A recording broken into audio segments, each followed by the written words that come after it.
اس وقت ہم یعنی پاکستان اور پاکستانی یہ اپنی تاریخ کے بدترین بحران میں گھرے ہوئے ہیں، اور یہ بحران اتنا ہمہ گیر ہے اور اتنا زیادہ اندر تک ہمارے رچ بس گیا ہے کہ اس سے نکلنے کی تدبیر سوچنا بھی مایوسی پیدا کرنے لگا ہے۔ تو لیکن بہرحال اس میں ان حالات میں ہم میں سے ہر ایک کچھ نہ کچھ کرنے کا ذمہ دار ہے۔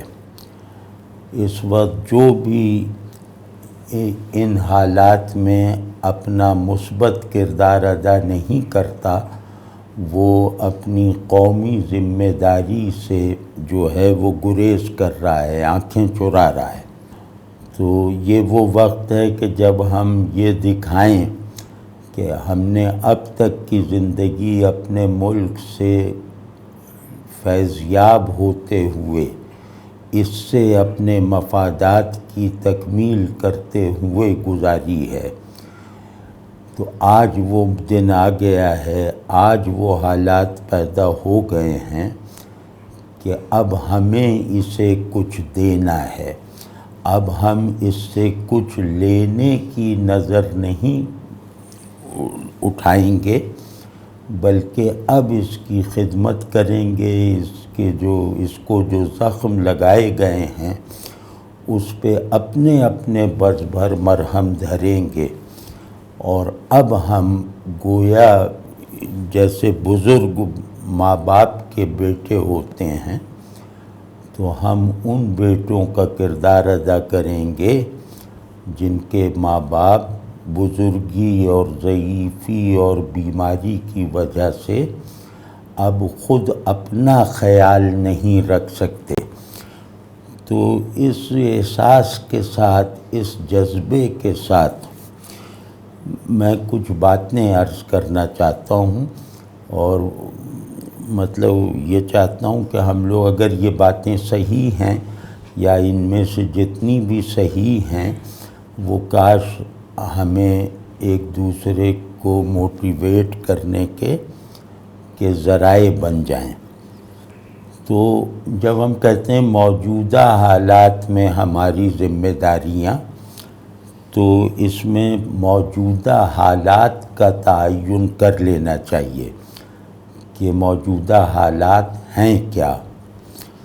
تو یہ حالات ریاست کی کمزوری، کمزور ریاست، سماجی انتشار، بے حس سوسائٹی، کمزور ترین معیشت، طبقات کی مصنوعی تقسیم، کلٹ آف پاور، یعنی بالکل جو نقصان پہنچانے والی ڈسٹرکٹیو طاقت ہے، اس کو اپنا عقیدہ بنا لینا، اس کو اپنا نجات دہندہ سمجھنا اور اس کا جیسے پرستار بن کے رہنا، دیگر اقدار کو اس پاور کے آگے نظر انداز کیے رکھنا، اور حب الوطنی، وطن سے محبت کی پست سطح، یعنی وطن سے محبت ایک فطری چیز ہے،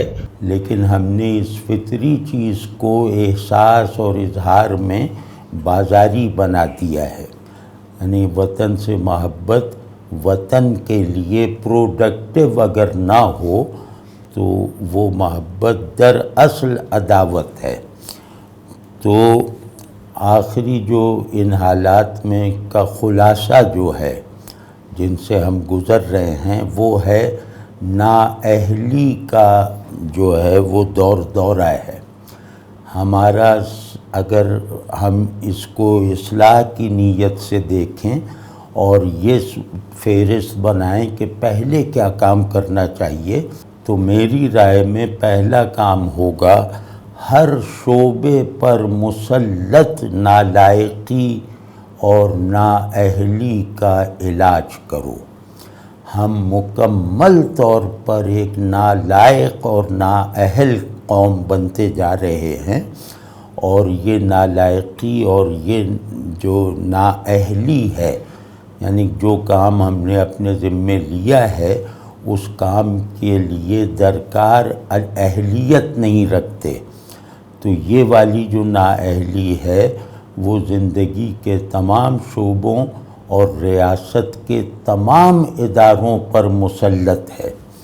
جو جہاں ہے وہاں ہونے کا اہل نہیں ہے، تو وہ بیوروکریسی ہو کچھ بھی ہو، سب نالائقی کی لپیٹ میں ہیں، اور یہ ہمارے لیے ہمارے اندر موجود سب سے خطرناک دشمن ہے۔ نالائقی مہلک ہوتی ہے، کیونکہ جس کام کو آپ نے اپنے مفلوج ہاتھوں سے بگھی چلانے کا کام زیادہ دیر تک نہیں چل سکتا، تو ہم میں سے ہر آدمی جس جگہ جس منصب پر ہے اس کی مثال ایسی ہی ہے جیسے ہم عربی گھوڑے پہ سواری تو کر رہے ہیں لیکن ہمارے ہاتھ مفلوج ہیں، تو مفلوج ہاتھ کے ساتھ شہ سواری کا وہم پال لینا یہ بہت فوری ہلاکت کی نوید ہے۔ وہ اب ہمارے یہاں عام ہے، تعلیم میں، انصاف میں، اس میں سیاست میں، ریاست کے دیگر اداروں میں، یہ سب بالکل برہنگی کی حد تک واضح ہے، ایک گھناؤنی سطح تک جو ہے یہ واضح ہے بالکل۔ تو اب صورت یہ کہ ریاست کمزور ہے۔ ریاست کمزور ہونے کا مطلب یہ ہے کہ یہ اپنے اندرونی مسائل اور اپنے باہر سے لاحق خطرات کا سامنا کرنے کے لائق نہیں رہ گئی۔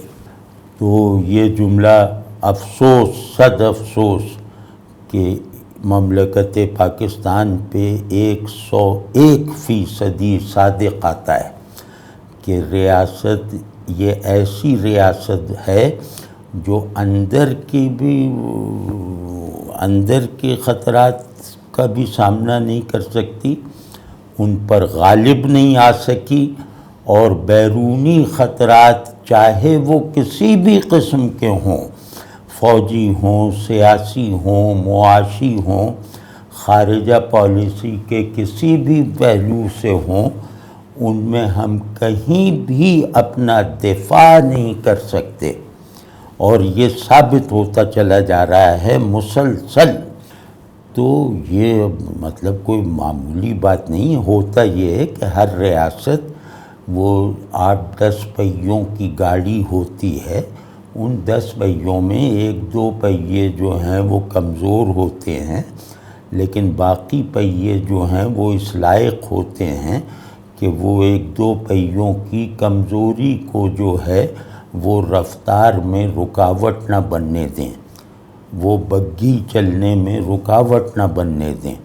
تو چلو یہ تو ہر ریاست میں ہوگا، لیکن یہ کہ اس ریاست کے رتھ جو ہے اس کے 10 پہیے ہیں اور 10 کے 10 ٹوٹے ہوئے ہیں، اور اس پہ ہم ضد کیے ہیں کہ اس کو ہم دوڑائیں گے فلاں کے مقابلے میں، اس میں فلاں ریس میں ہم فتح حاصل کریں گے قوموں کی، تو یہ مطلب ایک عجیب مضحکہ خیز المناکی ہے۔ تو اسی طرح مطلب ریاست نہ تعلیم کا نظام بنا سکی، نہ انصاف کا نظام بنا سکی، نہ معاشرتی تشکیل کے ایک ہیومن اسٹینڈرڈ پر کوئی کام کرنے کے لائق رہ گئی ہے، اور مطلب اس کو چیلنج کرنا ایک انتہائی قریب المرگ آدمی کے لیے بھی فتح کی امید کے ساتھ گویا روا ہو گیا ہے۔ تو اسی طرح اب ریاست ایسی کمزور نہیں ہو سکتی اگر سوسائٹی جو ہے وہ مضبوط ہو۔ تو اب اس میں یہ کہ ہماری سوسائٹی بھی اس میں جانوروں جیسا ڈسپلن بھی نہیں رہ گیا کہ آپ اینیمل فارم کہہ دیں، اور اس سوسائٹی میں جتنے بھی جدلیاتی میکینکس ہیں، یعنی ہر سوسائٹی اپنے ایک مشین کی طرح ہوتی ہے، اور اس مشین کے کل پرزے جو ہیں وہ ایک دوسرے سے کبھی تضاد اور تصادم کی حالت بھی پیدا کر لیتے ہیں، اور اس کے نتیجے میں اس مشین کی کارکردگی میں اضافہ ہوتا ہے۔ تو سماج اس طرح کی ایک مشین ہے جو آپس میں لڑتے رہنے والی کلوں سے چلتی ہے۔ لڑتے رہنے سے مراد یہ کہ ایک کی نفی پھر اس بات، پھر نفی پھر اس بات، اس پہلو پہ ڈائلیکٹریکل پیٹرن پہ چلتی ہے۔ تو کسی بھی سوسائٹی کو اگر دیکھنا ہو کہ یہ ہیومن سوسائٹی ہے یا نہیں، تو اس میں سب سے پہلے دیکھا جائے گا کہ اس کے داخلی تضادات اس کے لیے پروڈکٹیو اور مفید ہیں یا نہیں، یعنی اس کے اندر موجود طبقاتی کشمکش کے بھی جو مظاہر ہیں وہ معاشرتی کل کو مضبوط کرنے میں شریک ہیں یا نہیں، اور اس کے اندر جو نظریاتی اختلافات گروہی نمائندگی کے ساتھ ہے، وہ تمام گروہ بھی ایک دوسرے کی تردید کرتے ہوئے آپس میں ایک دوسرے کو معاشرے کے بڑے کل کا فعال اور پروڈکٹیو حصہ بنائے جا رہے ہیں یا نہیں۔ تو غرض ہر طرح کے سوسائٹی اپنے تضادات کے ٹکراؤ اور اس کے نتائج سے پہچانی جاتی ہے۔ تو ہمارے یہاں ہر تضاد ظالمانہ ہے، ہر تضاد حیوانی ہے، ہر تضاد ڈسٹرکٹیو ہے، نیگیٹو ہے، نفرت بھرا ہے۔ تو اس طرح کے تمام وہ تضادات مذہبی بھی ہو سکتے ہیں، سیاسی بھی ہو سکتے ہیں، پیشہ ورانہ بھی ہو سکتے ہیں، ادارہ جاتی بھی ہو سکتے ہیں، ایک ادارے میں جو دوڑ ہوتی ہے وہ بھی ہو سکتے ہیں۔ تو ہم غرض ہر طرح کے تضادات اور ان تضادات کے تصادم کی نیگیٹیوٹی، ٹوٹل عدمیت پسندی میں مبتلا قوم بن کے رہ گئے ہیں کہ ہمارا کوئی داخلی تضاد ہمیں تکمیل کی اگلی منزل تک نہیں پہنچاتا، بلکہ وہ ہماری دیوار کی اینٹیں گرانے کا ہی کام کرتا ہے، وہ ہمیں کمزور ہی بنانے کا جو ہے وہ کام کر رہا ہے۔ تو یہ سماجی انتشار آپ دیکھیں نا کہ ایک ہر شخص، ہر گروہ ایک مورچہ بنائے بیٹھا ہوا ہے، اور وہ مطلب اس مورچے سے وہ فائر بھی نہیں کر رہا کہ ادھر ادھر کے کچھ ٹھیک ہو جائیں، وہ بس وہ مورچہ بنا کے نو گو ایریا بنائے ہوئے۔ تو جہاں سوسائٹی کے طبقات اور ان کے جو لوکیل ہیں یہ نو گو ایریاز بن جائیں تو وہ سوسائٹی بنجر ہے، وہ سوسائٹی اجتماعیت کی تشکیل کے لائق نہیں ہے، وہ سوسائٹی غیر مربوط جزیروں پر مبنی ایک جو ہے وہ آلودہ پانی کا سمندر ہے۔ تو یہ ہم بن چکے ہیں، مطلب یہ کسی کوئی ہم یہ تھوڑی کہہ رہے ہیں خبردار اگر ہوشیار نہ ہوئے تو یہ ہوگا، یہ سب ہم بھگت رہے ہیں۔ تو اب یہ مطلب سماجی انتشار جسے کہتے ہیں اس کی ایک بڑی جو دلیل ہوتی ہے کہ اگر ہم کسی سوسائٹی کے بارے میں یہ کہیں کہ یہ منتشر سوسائٹی ہے، منتشر سوسائٹی کا مطلب یہ ہے کہ نہ یہاں کا فرد حقیقی ہے، نہ یہاں کا اجتماع انسانی ہے۔ تو وہ اس کو دیکھنا ہو تو ہمیں تو خیر ثبوت پیش کرنے کی ضرورت ہی نہیں ہے، ہمیں تو سڑک پہ ٹریفک دیکھ لو تو اس سے یہ ثابت ہو جاتا ہے، اسکول کالج میں یونیورسٹیز میں تعلیم دیکھ لو تو وہاں سے بھی یہ ثابت ہو جاتا ہے۔ غرض ہمیں 4 آدمیوں کو جمع کر کے دیکھ لو تو سارا سماجی انتشار جو ہے وہ اپنی لاجک حاصل، اپنی ویریفیکیشن حاصل کر لیتا ہے۔ تو لیکن ویسے میں کہہ رہا ہوں کیونکہ مسئلے ہمارے بڑے ہیں، حل بونے ہیں، پہاڑوں جیسے مسئلے ہیں اور لنگڑے کوہ پیما ہیں، تو یہ کہاں سے حل ہوں گے؟ مطلب جو قوم مسئلے کے جینوین آزمودہ حل کو قبول کرنے کی لیاقت نہ رکھتی ہو، اسے سمجھنے کی صلاحیت نہ رکھتی ہو، اس کو اپلائی کرنے کی بات تو بہت دور جا کے آئے گی نا۔ ہم ہر ضروری بات کو، ہم اپنی زندگی بڑھانے والی ہر بات کو رومانٹسزم کہتے ہیں بڑی مشکل بات ہے، یہ تو سمجھ ہی میں نہیں آ رہی۔ تو یہ کہہ کے ہم نے اپنے آپ اپنی پیاس کا بھی مذاق بنا رکھا ہے۔ یعنی اگر کنویں کہیں آ بھی جاتے ہیں تو ہم اس طرح کے بے وقوف پیاسوں کی طرح رویہ اختیار کرتے ہیں جو کنویں کا مذاق اڑانے والا رویہ ہے کہ یہ کنواں تو گہرا بہت ہے اور اس کنویں میں تو جو ہے وہ مٹی لگ جائے گی، پھر یہ کہ وہ بالٹی بہت بڑی ہے، یہ ہم کہاں سے ڈال کے پانی نکالیں؟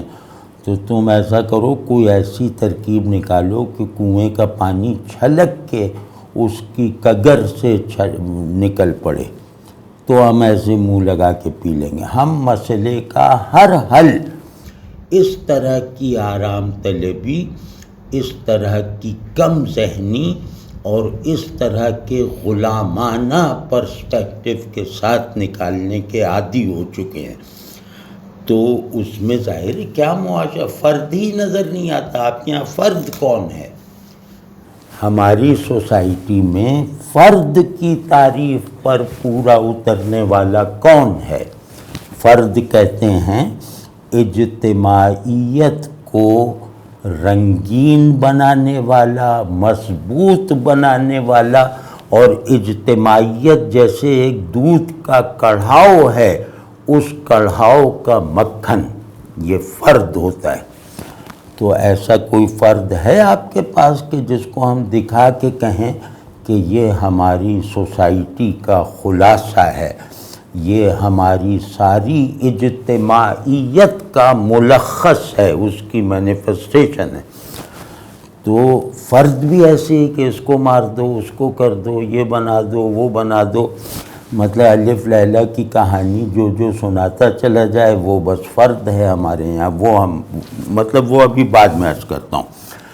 تو ہماری جو ایک بہت بھیانک کمی ہے ہماری سماجی اسٹرکچرنگ میں، وہ ہے طبقات کی مصنوعی تقسیم اور اس تقسیم کو مستقل مان لینے والا رویہ۔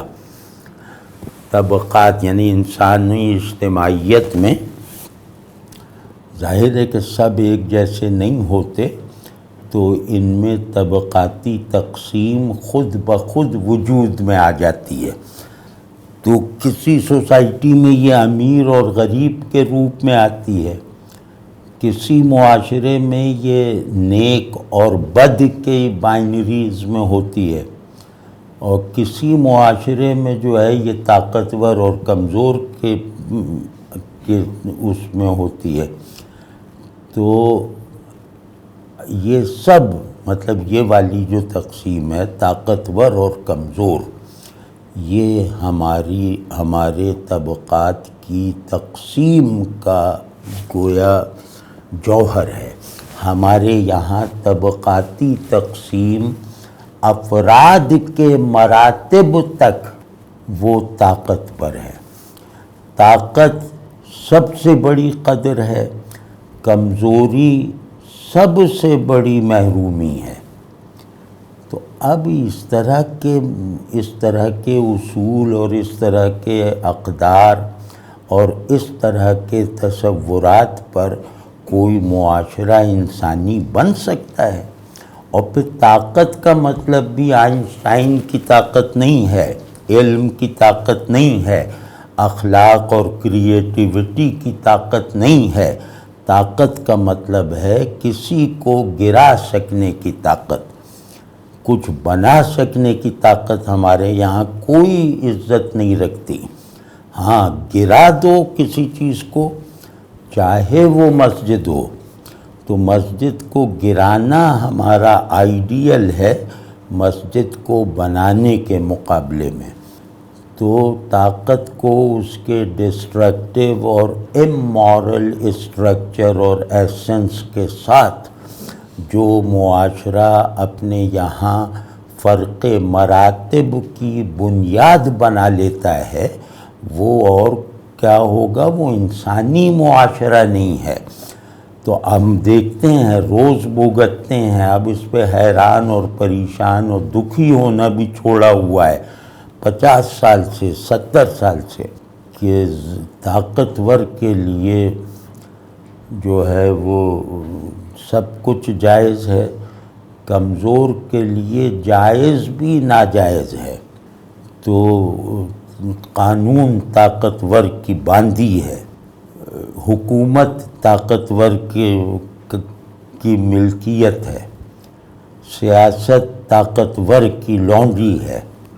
تو غرض یہ والی طاقت رکھے بغیر آپ اس سوسائٹی کے بالائی اور رولنگ طبقے میں شامل نہیں ہو سکتے۔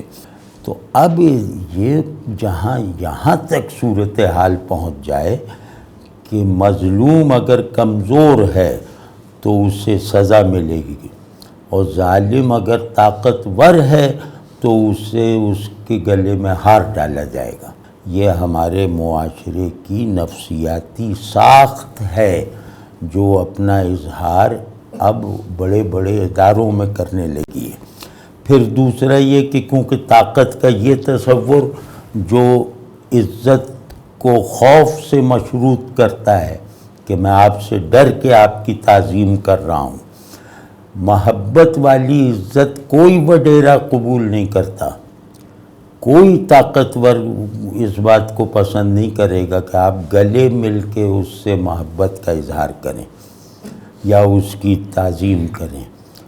وہ ہمیشہ یہ چاہے گا کہ آپ اس سے ڈرتے ہوئے اس کی عزت کریں، یعنی وہ آقا اور غلامی کے پولز میں رکھتے ہوئے آپ کو قبول کرے گا۔ تو اب آقائی اور غلامی یہ سب ہم ابھی تک اسی ایج میں ہیں، مطلب مذہبی طور پہ بھی اسی ایج میں ہیں کہ ناموں میں غلام غلام غلام، اور اس کے علاوہ دنیاوی طور پر بھی اسی نفسیات کے حامل ہیں کہ ہمیں غلام رہنے سے، کسی طاقتور آقا کی غلامی میں رہنا ہمارے لیے تحفظ کا احساس پیدا کرتا ہے، آزادی ہمیں غیر محفوظ کر دیتی ہے۔ تو یہ جو ایک نفسیات ہے طفیلیت کی، یہ ہم پر بری طرح مسلط ہے۔ تو آپ دیکھتے ہیں کہ سیاسی پارٹیاں امتوں کی طرح کام کر رہی ہیں، سیاسی لیڈر وہ جیسے نبی بنا ہوا ہے، انفالیبل، پرفیکٹ اور آئیڈیل، نجات دہندہ، فلاں ڈھما، یہ سب بڑے بڑے القاب، اور جو اس کے کارکن ہیں وہ اس کے لیے امتیوں کی طرح ہیں۔ تو وہ اسی حیثیت میں خوش بھی ہیں کہ ارے ہماری جان نثار، ہمارا مال نثار، یعنی جو دعوے رسول اللہ صلی اللہ علیہ وسلم کے لیے کیے جاتے ہیں وہ دعوے اب سیاسی لیڈروں کے لیے ہیں۔ پھر جیسے مصاحبین طاقتور بادشاہوں کے ہوتے ہیں، وہ ان بے وقوفوں پر ہم اس طرح کے مصاحب بنے ہوئے ہیں۔ تو آپ دیکھتے نہیں ہیں کہ پارٹی لیڈرشپ کی میٹنگ ہو رہی ہو تو جو بڑا ہے سربراہ ہے تو اس کے جو نیچے والے لوگ ہیں وہ اس کے آگے بیربل اور 2 پیازے سے زیادہ نظر آتے ہیں کہیں؟ تو یہ وہ کلاس ہے جو ہمیں رول کرے گی۔ تو اس کلاس کی ذہنی، اخلاقی اور ضمیر کی سطح یہ ہے کہ یہ بسگاں ادب نمودن بخراں سلام کردن، یہ ہمارا پورا پولیٹیکل کلچر ہے۔ تو اس پورے کلچر کو توڑنے کا کبھی خیال آیا ہے کہ جن لوگوں سے ہم مل کے بیٹھ کے 2 منٹ بات کرنا پسند نہ کریں، اس میں عجیب سا لگے کہ یار یہ کیسے ولگر لوگ ہیں، ان ولگر لوگوں کو اپنے سر پہ بٹھاؤ گے؟ تو یہ ہم ظاہر ہر جگہ ہو رہا ہے، ہر جگہ ہو رہا ہے، موروثیت اور مصاحبت، آقائی غلامی اور خاندانی بادشاہی وغیرہ فلاں۔ تو اب اس میں جو ہے جب تک 2 طبقے، بس 2 طبقے ہیں جن کے درمیان موجود تضادات کو زندہ رکھنا اور ان کو بیلنس کرتے رہنا، وہ سوسائٹی کی لازمی ضرورت ہے، وہ ہے ظالم اور مظلوم۔ ظالم کا کوئی مذہب نہیں پوچھا جائے گا، مظلوم کا کوئی نظریہ نہیں پوچھا جائے گا، ظالم کا بینک اکاؤنٹ نہیں دیکھا جائے گا، مظلوم کے کشکول پر نظر نہیں ڈالی جائے گی۔ تو اس سرٹن تقسیم، اس پرماننٹ جو ڈائلیکٹیکل اسٹرکچر ہے، یہ اس کے علاوہ طبقاتی تقسیم کی کسی بنیاد کو مستقل قدر کے طور پر تسلیم کیے رکھنا، یہ غیر انسانی حرکت ہے، یہ حیوانی حرکت ہے، جس میں ہم ہندوستانی مسلمان، یعنی بر صغیر کے مسلمان شروع سے مبتلا ہیں۔ تو خیر اب اس میں جو ہے وہ سب، اب پھر یہ تو سامنے ایک بات ہے کہ جب کشکول ذہن کو سلا دیتا ہے، دل کو بے ہوش رکھتا ہے، اعصاب کو جیسے وہ سنتھیسائز کر دیتا ہے، تو کمزور معیشت میں نہ بڑے ذہن تیار ہو سکتے ہیں، نہ بڑے آدمی وجود میں آ سکتے ہیں۔ غرض کمزور معیشت میرے انسان ہونے اور انسان ہونے کی حیثیت سے اپنی تکمیل کرتے رہنے کے ہر راستے کو بند کر دیتی ہے۔ تو ہمیں یہ وائرس لگ چکا ہے کہ ہم پتہ نہیں کب ڈیفالٹ کر جائیں۔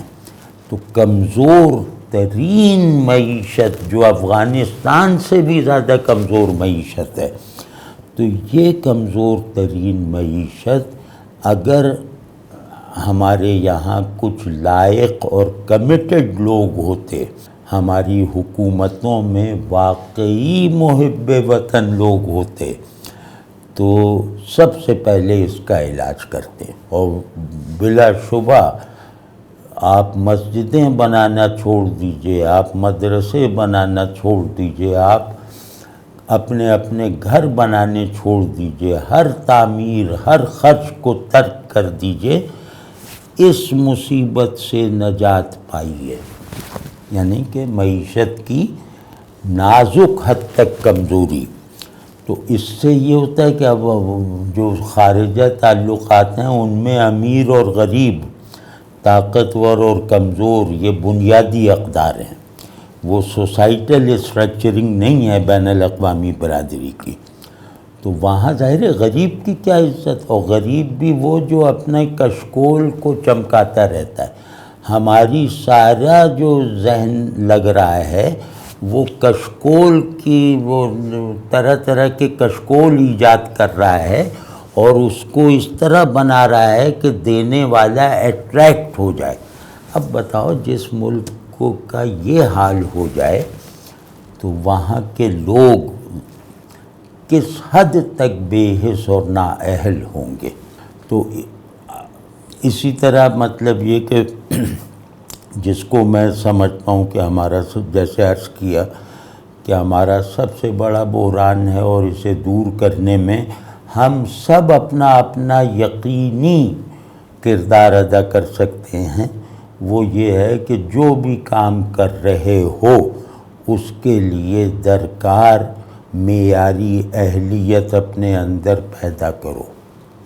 وہ کام جھاڑو دینے سے وہ جو ہے فزکس کے قوانین دریافت کرنے تک کا ہے، وہ ایمان کو مدلل کرنے والا بھی، مطلب زمین سے آسمان تک جو کام ہیں، ہر آدمی اپنے ذمے یہ لے، یہ اس کی دیانت کا ثبوت ہوگا کہ وہ جس کام پر لگا ہے اس کام کو کوالیفائی کرے، اس کی اہلیت بھی رکھتا ہو، اہلیت کے بغیر کام میں ہاتھ نہ ڈالے۔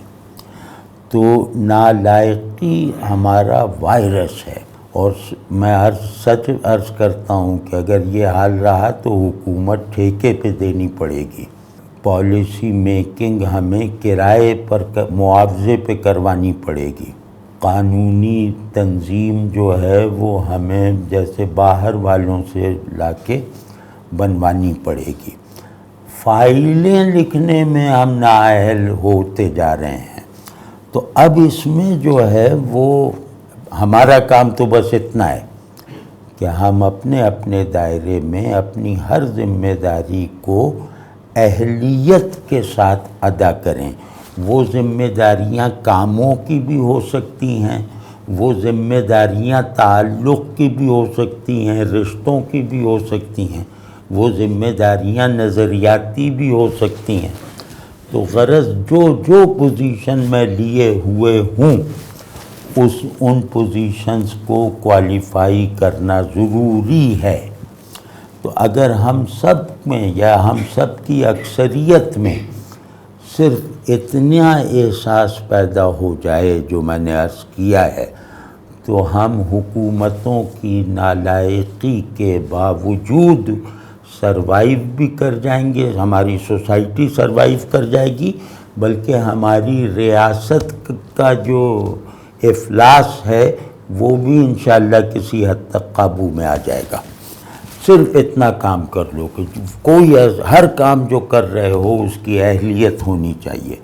تم کسی کے بیٹے ہو تو تمہیں بیٹا ہونے کی اہلیت ہونی چاہیے، باپ ہو تو باپ ہونے کی اہلیت ہونی چاہیے، پڑوسی ہو، غرض جو سوچتے جائیے جس میں بھی دوسرا حقیقی ہے وہاں اہلیت لازم ہے۔ تو اس سارے نیٹ ورکنگ میں مجھے ہر پوزیشن پر اس کی اہلیت حاصل کرنی ہے، اگر اپنے آپ کو سروائیول موڈ میں رکھنا ہے۔ تو اسی طرح مطلب ذرا سا وہ ہو گیا جذباتیت، تو جیسا میں نے عرض کیا کہ سیاستداں اور عوام یہ ایسے ہیں جیسے نالائق گڈریے اور بیمار بھیڑیں۔ یہ ہماری جمہوریت یہ ہے کہ بیمار بھیڑیں ہیں اور گڈریے کو کنٹرول کرنے ہی نہیں آتا وہ بھیڑوں کو۔ تو اور اسی طرح حاکم اور رعایا، ارے حاکم کیا ہے؟ حاکم ہمارا نوکر ہے۔ اگر جمہوریت ہے تو حاکم ہمارا پابند ہے۔ تو حاکم اور رعایا ہمارے یہاں ایسے ہی ہیں، حکومت اور عوام، جیسے چودھری اور اس کے مظاہرے۔ ہم اس مائنڈ سیٹ سے نکل ہی نہیں پائے۔ تو اسی طرح استاد اور شاگرد، اب یہ رشتہ کیا رہ گیا ہے؟ کہاں نہ صرف یہ کہ استاد نایاب ہے، شاگرد بھی مفقود ہے۔ تو جہاں ایک بڑی جو پولیرٹی ہے جو ذہن کو، معاشرے کو، دنیا کو بنانے میں ایک بنیادی کردار ادا کرتی ہے، وہ ہے تعلیم۔ تو استادی اور شاگردی کی جو پولیرٹی ہے، یہاں تو گویا ان کی کشش ہی ختم ہو چکی ہے۔ یہ مطلب استاد بھی غائب، شاگرد بھی غائب۔ تو یہ جہاں یہ رشتہ، یہ بنیادی پولز ہی نایاب ہو جائیں، وہ مفقود ہو جائیں، وہ مطلب وہ عمل ہی کرنا چھوڑ دیں، تو وہ اس کے بیچ میں جو دنیا ہے وہ ڈولتی رہے گی یا نہیں؟ تو یہ جو ہے منصف اور مجرم، کہ میں نے تو نہیں دیکھا کہ کسی بڑی عدالت، چھوٹی عدالت، کہیں بھی غریب کا عذر قبول کرنا، کمزور کا عذر قبول کرنا، میں نے کبھی نہیں دیکھا کسی بھی طاقتور سے غیر مرعوب منصف۔ تو یہ کیا بات ہوئی؟ تو غرض ہر جو معاشرے کی جو پروڈکٹیو بائنریز ہیں، ہمارے یہاں دونوں اینڈ سنسان پڑے ہوئے ہیں۔ تو اب کیا ہوگا، وہ اب ہم بھگت رہے ہیں۔ تو اب میرا جو بھائی اپیل ہے، گزارش ہے، مطلب بس یا سمجھیں اس وقت سب سے بڑی خواہش ہے کہ ہر شعبے میں، گھر سے لے کر زندگی کے ہر شعبے میں چھائے ہوئے اس ہمگیر انحطاط، خرابی اور زوال سے انقلابی جذبے کے ساتھ اور سوسائٹی کی رضاکارانہ یا جبری شمولیت کے ساتھ جنگ، اس کے بغیر اب کچھ نہیں ہو سکتا۔ سوسائٹی کو مجبور کرو چاہے اس جنگ کے لیے، یا وہ رضاکارانہ راضی ہو اپنے آپ کو دوبارہ زندہ کرنے کے لیے۔ تو اس کے لیے ضروری ہے ایک نیا سوشل کانٹریکٹ جو معاشرتی مراتب کا پورا نظام نئے سرے سے بنائے، جو انسانی طبقات میں رشتوں کے جو مطلب جو معیاری وہ ہیں بریجز، انہیں دوبارہ تعمیر کرے، اجتماعیت کے قوام پر پھپھوندی لگ چکی ہے، اس پھپھوندی کو دور کر کے اس قوام سے نئے سرے سے اجتماعیت کو تشکیل دے، اور پورا نظام اسی سے بدلے گا اگر ہماری سوسائٹی اس سوشل کانٹریکٹ پر خود کو نہ صرف یہ کہ آمادہ رکھے، بلکہ اس کے لیے خود کو ابھی سے سرگرم رکھے۔ اس کے علاوہ کوئی چانس نہیں ہے سروائیول کا، کوئی طاقت ہمیں نہیں بچا سکتی۔ تو لیکن اب مشکل یہ ہے کہ یہ سوسائٹی راضی کہاں سے ہوگی؟ تو اب یہ الگ کام ہے، وہ اللہ چاہے تو ہو جائے گی۔ تو لیکن صورتحال یہی ہے کہ ہمارا مرض دوہرا ہے، ہمارا مسئلہ۔ پہلے یہ تھا کہ کنواں تھا ہمارے پاس لیکن پیاس نہیں لگتی تھی، یہ مسئلہ 2000 تک یہ تھا کہ کنواں موجود ہے لیکن پیاس نہیں لگ رہی۔ اب یہ ہے کہ نہ پیاس لگ رہی ہے نہ کنواں موجود ہے۔ تو اب اس طرح کی مضحکہ خیز سچویشن میں ہم گھرے ہوئے ہیں۔ تو اب اس سے نکلنے کے لیے بھائی بہت ذمہ داری چاہیے، بہت انسانیت چاہیے، بہت آدمیت چاہیے۔ یہ کسی نظریاتی زور سے نہیں نکلا جا سکتا، یہ کسی نعرے سے نہیں نکلا جا سکتا، یہ آدمیت کے سوز سے، یہ جو اندھیرا اور ٹھنڈک ہے یہ ختم ہو سکتی ہے۔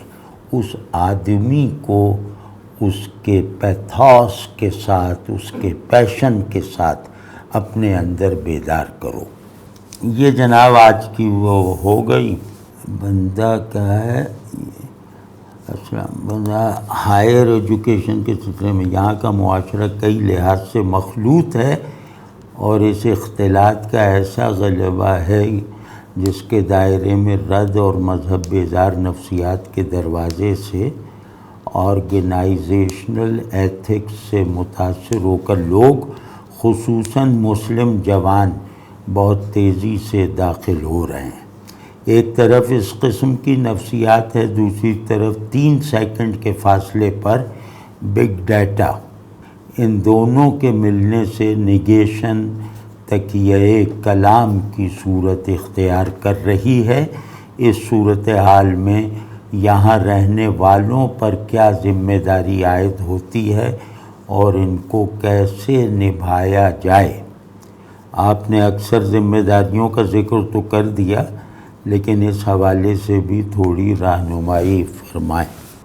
اس میں یہ بہت تفصیل طلب موضوع ہے، اور اس پہ میں کئی مرتبہ مختلف نشستوں میں اپنی بات کہہ چکا ہوں، لیکن یہاں میں ایک بات ایک خاص اینگل سے جیسے آؤٹ آف باکس جا کر کہہ رہا ہوں، وہ یہ کہ وہاں آدمیت کی حفاظت، وہاں رہنے والے مسلمان بیسک آدمیت کے خطرے سے محفوظ ہیں، بیسک آدمیت کے ڈسٹرکشن سے محفوظ ہیں۔ مطلب وہاں کا نظام ایسا ہے، آرگنائزیشن ایسی ہے کہ اس میں میرے آدمی ہونے کو فوری طور پر خطرہ نہیں ہے، وہاں خطرہ ہے بندگی کو۔